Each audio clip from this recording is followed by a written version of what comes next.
Customer ने आपसे बोला कि मेरे पास पैसे नहीं है, तब आपको क्या बोलना है? इस वीडियो में आपको उसी के बारे में बताएंगे।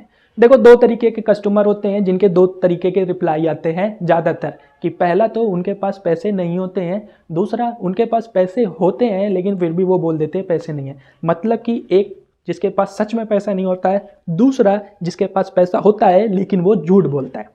तो जो पहला कस्टमर है जिसके पास पैसा होता है उसके बारे में बात में करेंगे, लेकिन पहले ये समझते हैं कि जिस व्यक्ति के पास पैसा है कि नहीं है ये कैसे पहचाने। इसके लिए आपको ये समझना पड़ेगा कि आपका वो जो कस्टमर है वो सही है कि नहीं। इस सही कस्टमर को पहचानने के लिए मैंने एक वीडियो पहले बना के रखी थी जिसमें मैंने आपको बैंड टेक्निक के बारे में डिटेल में समझाया था कि कैसे आप बैंड टेक्निक का इस्तेमाल करके पता कर सकते हो कि अपना राइट कस्टमर, आपका राइट कस्टमर क्या है या कौन सा है। चाहे वो आप किसी भी प्रोडक्ट में सेल कर रहे हो तो उसका लिंक डिस्क्रिप्शन में मिल जाएगा और वीडियो के लास्ट में भी वो वीडियो आपको मिल जाएगी।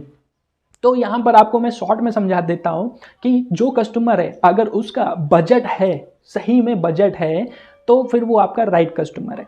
अभी जैसे कि मैंने आपको बताया कि कैसे पहचानोगे कि वो झूठ बोल रहा है कि सच बोल रहा है। तो जैसे कि मान लो अगर कोई कस्टमर जॉब करता है, आपके जॉब प्रोफाइलिंग का आया आपके पास, आपने उससे पूछा कि आप जॉब करते हो तो कितना कमा लेते हो, तो उसने बताया कि मैं 20,000 कमा लेता हूँ। फिर उसके बाद आपने उसी कस्टमर से पूछा कि 20,000 में से आपका महीने का सारा खर्चा वर्चा निकाल के कितना बच जाता है, तो उस कस्टमर ने बताया कि 2,000 रुपये मान लो बच जाता है।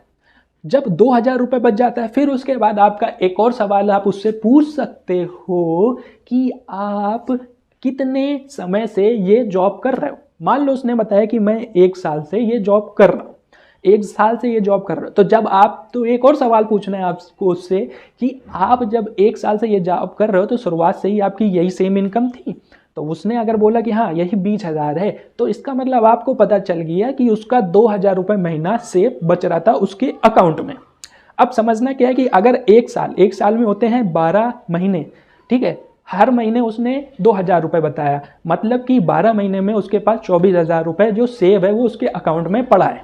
मतलब कि अगर आपका कोई प्रोडक्ट 5,000, 6,000, 10,000 का है तो वहां पर अगर कस्टमर ये कह रहा है कि उसके पास पैसे नहीं है तो इसका मतलब कस्टमर झूठ बोल रहा है। अगर आपका कोई कस्टमर 50,000, 20,000 का है या 40,000 का है तो फिर वहां पर वो कस्टमर सच कह रहा है, क्योंकि उसने 24,000 ही 1 साल में बचाया है।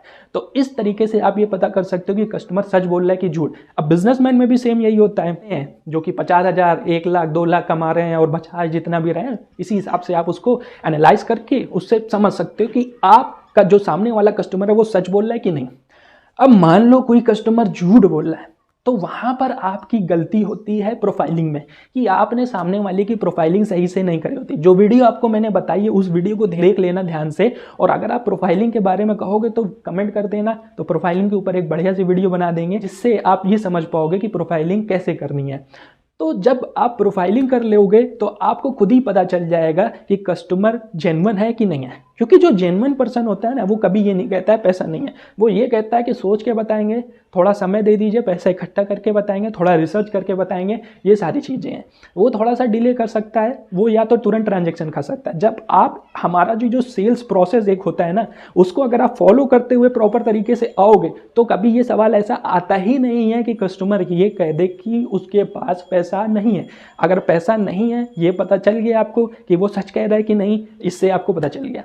अब मान लो फिर भी सामने वाला कहता है कि पैसा नहीं है, तो उससे पूछ लेना कि कब तक अरेंज कर पाओगे। अगर आपने जो प्रोसेस फॉलो किया है, कि जो भी प्रोसेस बताया गया था आपको, अगर वो सारा प्रोसेस आपने फॉलो किया है कि ये सारी चीज़ें आती हैं, वो सब कुछ, जिधर वो कस्टमर आपका सेल्स क्वालिफाइड लीड में आ जाता है। क्योंकि जब पैसे वाली बात होती है ये सबसे आखिरी में होती है सेल्स में। सेल्स की ये पैसे वाली बात सबसे आखिरी में होती है, ना कि सबसे शुरुआत में होती है, ना कि फर्स्ट कॉल, सेकंड कॉल। ये सबसे लास्ट कॉल होती है जब आपको कस्टमर को सारी चीज़ें समझा चुके होते। जब आप कस्टमर को सारी चीज़ समझा चुके होते हो तो 100 में से 10 लोग या 20 लोग ही बच पाते हैं जो कि पैसे तक आते हैं। तो सबसे पहले तो ये बात है, 100 में से 10-20 लोग ही बच पाएंगे। तो यहाँ पर सवाल ही नहीं उठता कि कोई कस्टमर ये कह दे कि उसके पास पैसे नहीं है। अब नहीं है तो फिर वो जेन्युइन प्रॉब्लम है कि नहीं, वो आप समझ गए। अब वो उससे सिंपल सा टाइम ले लीजिए, जब तक वो टाइम लेता है तब तक आप उसका फॉलोअप लीजिए, कॉल करिए, फिर उसके बाद वो खुद आपको पैसे दे देगा।